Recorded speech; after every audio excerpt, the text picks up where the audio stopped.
Good afternoon, Ron. This is Josh Baller at Westwood Metal Technologies. Just booted up this controller this morning. I wanted to show you the first thing that happens when you bring up the system is now that it's not analog, it's a serial communication. So it goes through an EtherCAT process, which you just saw loading up.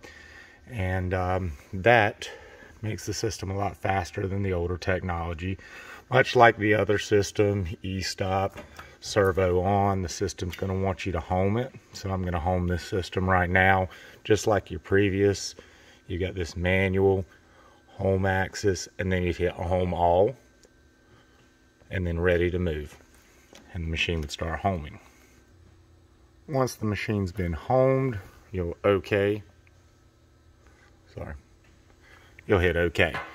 So right now what we automatically can see on our front screen is it navigates a lot like the previous Edge controller. Has a few more features. I'll kind of go through those here in just a minute.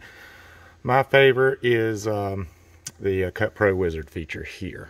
But for now I'm just going to go ahead and make sure the plasma's on, and basically by flipping the plasma switch to the on position.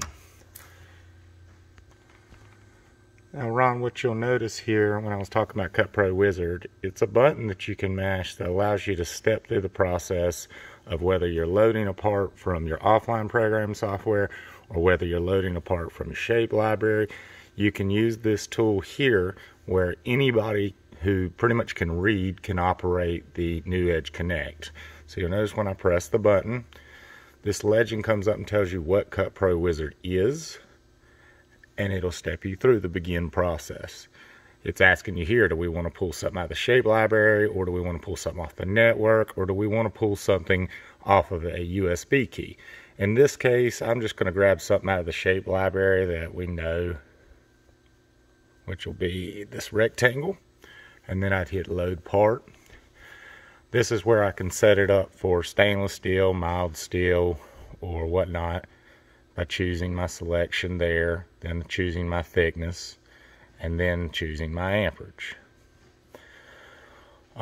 This is pretty nice because once you've done that, obviously we're pulling from the shape library, now is retained all the information it needs for the post processor that's built into the controller. However, if you were sending it from an offline like your ProNest, MTC ProNest software, what would happen here is it would automatically be embedded, but it would confirm to you that these things are correct and embedded and already set up for that particular process. So it says when you have selected the process, hit next. We're going to hit next. Now what it would do is bring up the appropriate consumables to load on that torch by part number and the order they go. If you wanted to change the parts or it changed the amperage or whatnot and the consumables, you can hit change instructions, or if you know that that's the right one's loaded, you hit next. Now this will read you right through. You should align the part to the plate or nest. The plate is skewed, maximizing scrap's important, so to align the plate, press the align button. If you do not want to align to the plate, press skip. Well, we know we want to align, so we will press the align button. It says here, to align the laser pointer, press the laser pointer. To align the part using the tool, press the tool. Well, we have a laser on this system, so we would want to use the laser. When we press laser, we'll do it. It'll automatically do a manual offset. Then it says here, touch the corner of the plate and the screen where you want to align the part. If we wanted to start our alignment in the bottom right, we touch that. If we wanted to start our alignment in the top left, we could touch that, or the top right. We're going to use the bottom left because that's more commonly known. What we would do is we would hit next. It tells you what to do. Once you've selected which corner, press next. We would hit next, and now we can use either this joystick, which I prefer to use, or we could use these buttons here to move the machine to the corner, that bottom left corner we described earlier. I'm going to move the machine to the bottom left corner with my laser. Then I'll come over here and confirm at corner. Now it says to adjust for a skewed plate, press adjust for skew.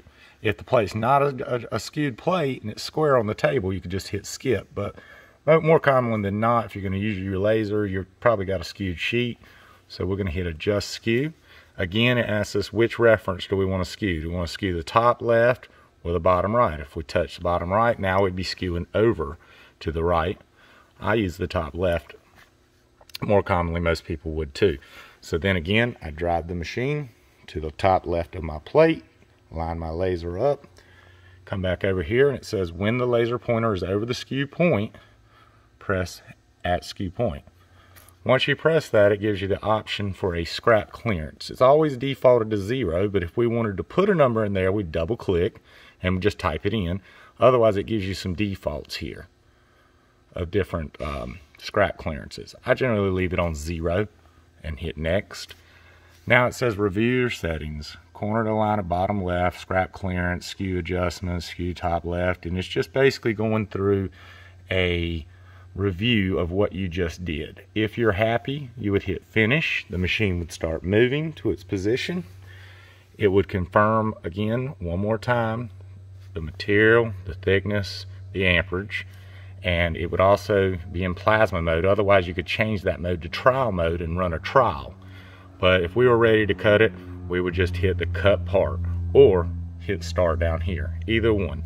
What I do like about this controller as well, Ron, is that particular feature, but our controllers give the ability to have this cap software touchscreen, but everything you see up here, including the green for go, which is down here, or the red for stop, which is down here, the jog speed, which is this little feature here, everything has a hard button or a hard knob and joystick that coincides with everything that's on your touchscreen. So, you know, someone said before, well, what happens if that little joystick goes bad? Well, this right here has a joystick as well. When we're in manual mode and we're in the right screen, sorry, right there it is.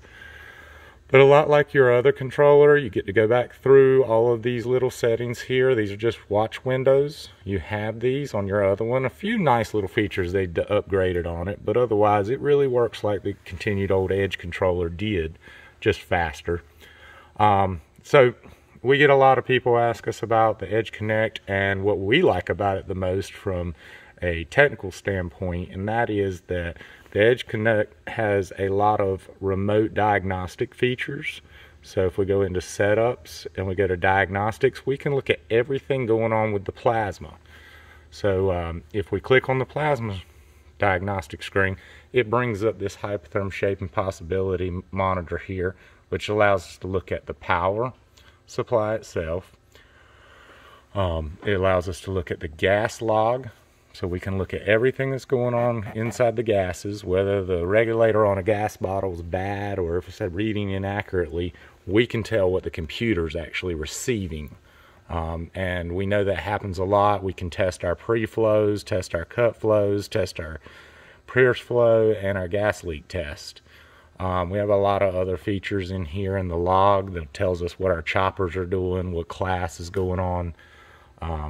So I would say that this has made life easier for not only the end user, but also from a troubleshooting, because if we do get a call, we can log into this controller via Wi-Fi, and that gets us into everything we need to see what's going on with the plasma and the lifter and the gases and such not.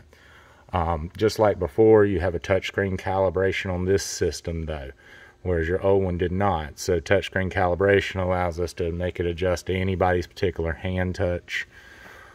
We got network diagnostics on this system. These are just several cool things that are going on. Now let's go back into the built-in process on this shape library. Say I choose a part like this with a hole in it, and I hit OK. What happens is ProNest will pull up a standardized ProNest software that's embedded in this controller. This allows us to take a shape library part. It doesn't do all the fancy stuff that offline does, but it does give us capabilities to apply some hole technology when it comes to your mild steel process. And so you tell it the material, you tell it the thickness, you tell it the amperage, and then you can also tell it here the quantity of how many you want of that part, and hit nest.